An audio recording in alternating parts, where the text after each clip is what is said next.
have the warhorde list. So the reason why I also have this warhorde list on the side is, like I said, you can take parts of this and mix it with the freebooters. So this is really meant to get everybody's brain kind of floating and going. So starting off, we have, did I make sure I put on here? Yeah, warhorde. So we have a typical beast boss. Now, keep in mind, this is just a common unit that people have right now that are being able to get a hold of, and I think they're going to stick around for a while. They're a newer kit, so it's still easy to advise that you would want to use it.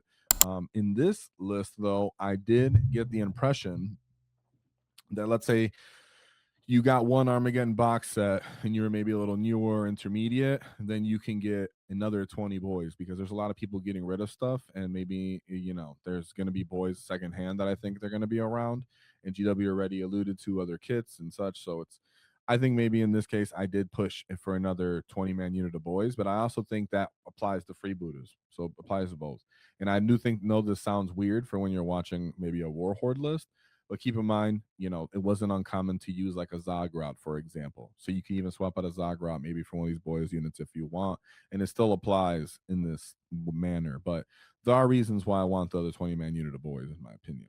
So Unit 1, Beast Boss, that's great for destroying enemy vehicles. You get the synergy of gas or just having sustain critical 5 pluses, re-rolling it for your dev wound, fishing sustains on your your Beast Boss, and now you don't have to choose to keep the lethal. So those just all stay sustained. Throw them in for your dev wound fishing. Absolutely awesome. Now the second unit is the Banner Not Boys.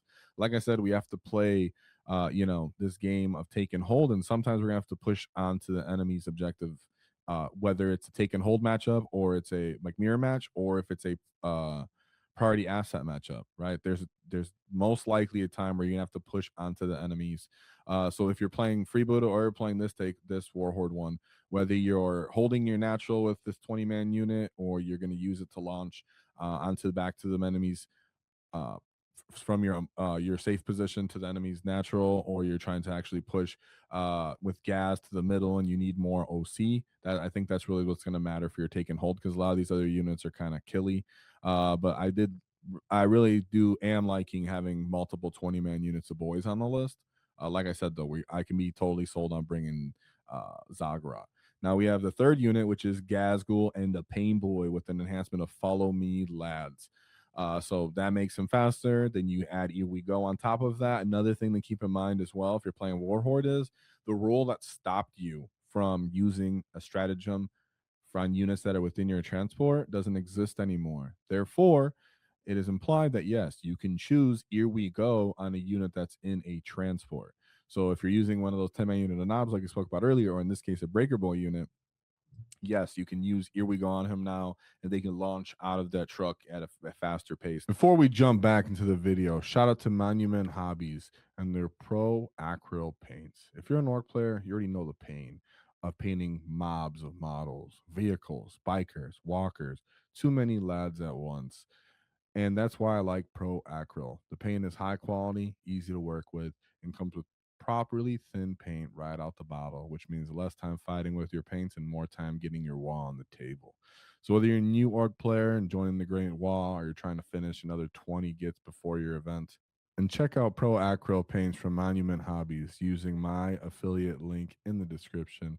It helps support the channel and no extra cost to you, because the faster you paint, the faster you wall. Now that truck with the War Boss and the Breaker Boys, really at its optimal peak potential here in Warhorde, and it also has a SWAT team. So there's a 5-man unit of flash kits as well. You don't actually want to leave your dock at home. And like I said, though, you can choose to bring Burner Boys, but it's even worse in this case because you don't have assault, right? So I'm more committed to the flash kits here, and they're more multi-purpose hybrid. It works out pretty well. Another thing that's going on is for Unit 5, I brought a Death Killer War Trike with Super Cyborg Body and 3 War Biker units. This is for taking opportunities to flip an enemy's expansion, right? Not for a huge cost investment while you position boys and other units to yours and to take the middle. It is strong enough, and if you put it in freebooters, for example, then it can be on the wall. In this case, it actually hits at a quite substantial potential. Now, if you honestly, you don't even need to take the bikers. You can just take the Death Killer War Trike with the Super Cyborg Body. But in my opinion, it's not enough OC. People are much more aware. It's not the earlier edition of 10th edition where people would just put a transport there. So people are looking, because it's so obvious most people have to hold their natural. There is some supplemental support that's going to be gone and given. So that's where you also have like a couple more commandos that can kind of sneak on, and your bikers, for example, and fight something that's there, because bikers are actually tougher.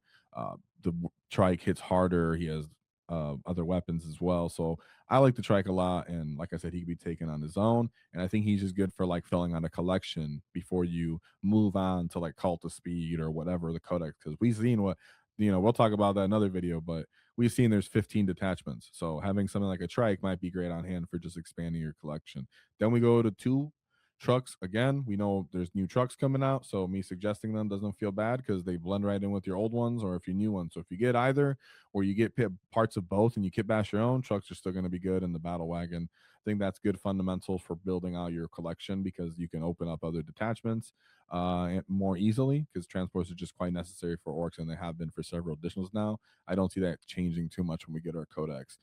We have the Big Mac DACA rig, just solid, supplement of DACA, and you already got it. You own it if you got the Armageddon box. I do think it works to just give some anti-screen, firepower, chaff clearing. If somebody takes shots out at you, there has to be some kind of way to punish them and not just let them, take free shots and not assume that you're not going to be able to shoot back at them in some kind of way. So if you know you're going to go somewhere with move your trikes forward and get involved in a fight, like I said, the Storm Boy unit, I mean the Death Kill War Tracker unit, there's a chance you want to line up your Big Mac Dockerect to kind of set up on that objective as well and give some fire support at range, because enemies are going to be opening up because they're not going to take hidden anymore when they take shots at you.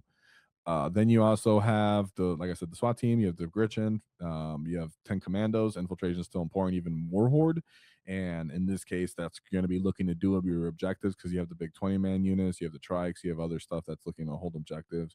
Wagons can hold, trucks can help hold objectives. Your Big Mac Docker rig in this case can move up onto your natural and help in that way as well, and keep taking advantage of heavy, because you don't just want it standing in the open. In my case, if you're playing take and hold, because its firepower is necessarily reliable, so try to get into a position where it can possibly stand most likely on your natural and give fire support in that way. The 5 Ludas, again, in this case, I'm saying this, you can, as I mentioned before, start a list.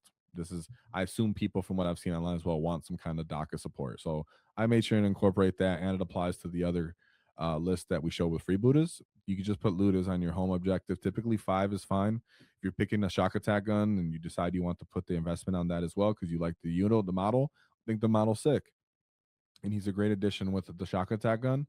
So you can take out some of the units on here and also do that. It's harder to get them on the rooftop sometimes, but hey, depending on the terrain you actually play out wherever you're going to be playing at. But having that also plunging fire capability and being heavy, re-rolling hits on objectives, and you're already playing take and hold. I do find it important that you do punish the enemy, because yes, we do have hidden and people have access to it, but they lose it if they shoot at you. So you want to be able to shoot back. You have a Storm Boy unit for just secondaries, being able to have some kind of deep striking potential. Again, you can swap this, or you can drop this, and you can drop a Warbiker unit, like I said, and make up more points to make up more Storm Boys. But you also already have the War Track. War Track's nice because you can suppress units. So in this detachment, you don't have the tank busters that can reach out and pop the enemy hull unit, so you might just suppress it, just make it not able to actually hit you as hard. Or if there's some kind of combined, maybe a Terminator unit that's disrespecting you standing out in the open, that it can possibly shoot you. There's Psychic Librarian Terminator bricks, for example, that are maybe moving around in the future. There's a chance that you can shoot at it and try to I guess it can ignore the modifiers even if you suppress it, huh? Because they're psychic. Well, it doesn't stop the Terminators though, right? They don't have psychic weapons. So you can end up kind of debuffing the Terminators or other kind of big bricky units that they're going to try to hit you with multi-phase potential. So you have something to help debuff on top of the banner knob, who's going to be kind of taking the brunt of this, being T6, trying to hold on to that while you fight around with your beast bosses and your breaker boys go break the hulls when you've actually got close the distance. So there's a lot of push and potential on here, and good adaptation to the new edition. If you enjoyed the clip, check out the full video here. If you'd like to see more tactics, click here. Let's get stuck in, lads!